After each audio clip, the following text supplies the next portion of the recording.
En préambule, je dois d'abord vous prier de bien vouloir excuser l'absence de Monsieur le maire, Claude Renou, qui se devait d'être présent à Pointe-à-Pitre pour l'arrivée de la route du Rhum, rejoignant les élus de la Guadeloupe reçus ces derniers jours à Saint-Malo. Il regrette très sincèrement de ne pouvoir être parmi nous pour assister à cette cérémonie du centenaire de l'armistice.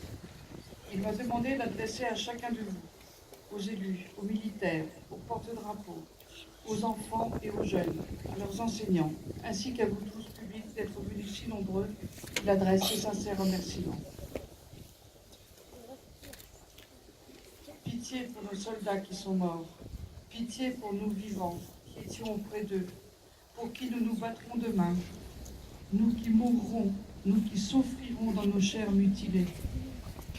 Pitié pour nous, forçats de guerre qui n'avions pas voulu cela, pour nous qui étions des hommes et qui désespérons de jamais le redevenir.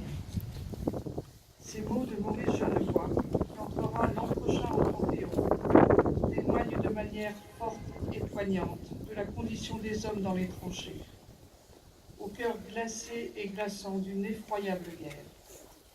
Ces mots pourtant, aussi forts et justes soient-ils, ces mots qui tentent de décrire l'innommable, seront toujours trop faibles pour mesurer le juste poids des douleurs, appréhender l'inconcevable quotidien empli de souffrance et de mort, concevoir une terrible réalité qui remettait alors en cause, de manière cruelle et brutale, la notion même d'humanité.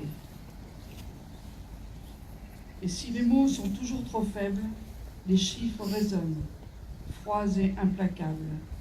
Horrible comptabilité de douleurs et de déchirements. Plus de 18 millions de morts militaires et civils, 21 millions de blessés. Et parmi eux, combien de gueules cassées, de lourds handicapés, de personnes psychologiquement détruites, de familles brisées. La Première Guerre mondiale, premier conflit à grande échelle de l'ère industrielle, avec ses techniques de destruction jusque-là inégalées, exposait à l'humanité exsangue la face sombre de son génie créatif. Avec la guerre 14-18, le XXe siècle émergeait, marqué du sceau et de la mort et de la fureur des hommes. Il n'y eut pas une ville, pas un village, pas un hameau qui n'ait payé le prix du sang sur l'autel de la folie humaine.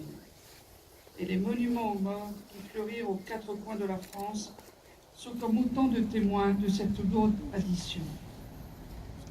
Saint-Malo fut amputé de plus de 1100 de ses enfants, Servanais, Malouins et Paraméens. Parmi ces derniers, les frères Ruellan sont hautement et tragiquement symboliques du sacrifice enduré par les familles. Sur les 10 frères qui allèrent au front, 6 y trouvèrent la mort, et un 7e décédera plus tard, victime des gaz. Saint-Malo détient ainsi le triste record de France de la plus grande fratrie, ayant eu le plus de morts dans ce conflit.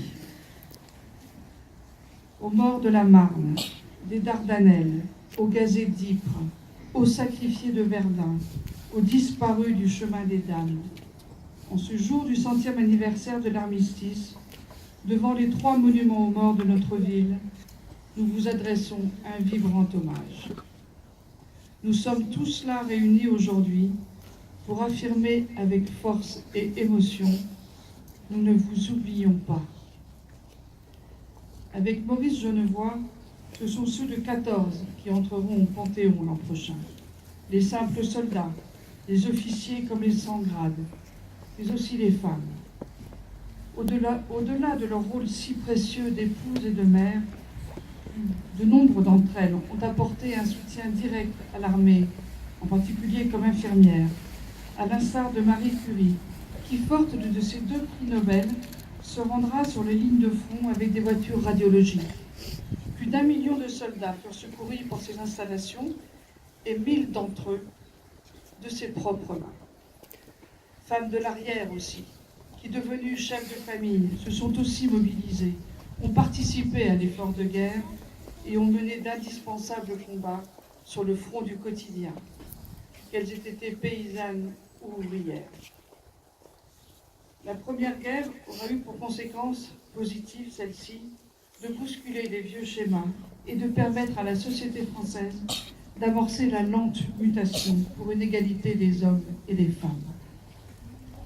Malheureusement, en Europe, les totalitarismes se nourriront des charniers de la guerre. Aux manifestations de joie d'une paix retrouvée succéderont vite les nationalismes exacerbés, les extrémismes faciles et les désirs de revanche.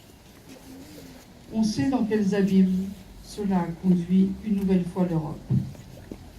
La DER des DER annonçait en fait déjà la prochaine guerre mondiale. Se réunir aujourd'hui pour commémorer la fin d'un conflit, ce n'est pas simplement rendre hommage à nos glorieux soldats.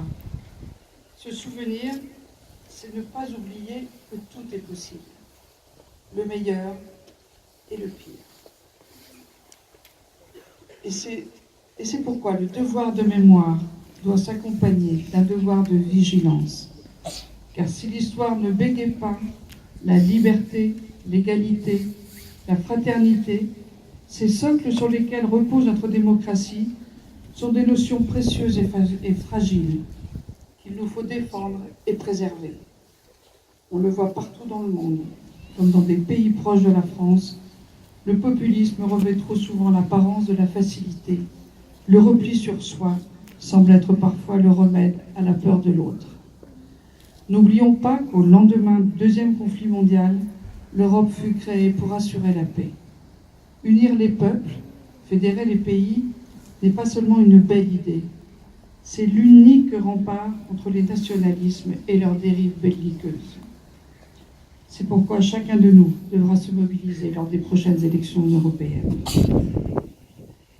Un siècle s'est donc écoulé depuis la fin de cette terrible guerre.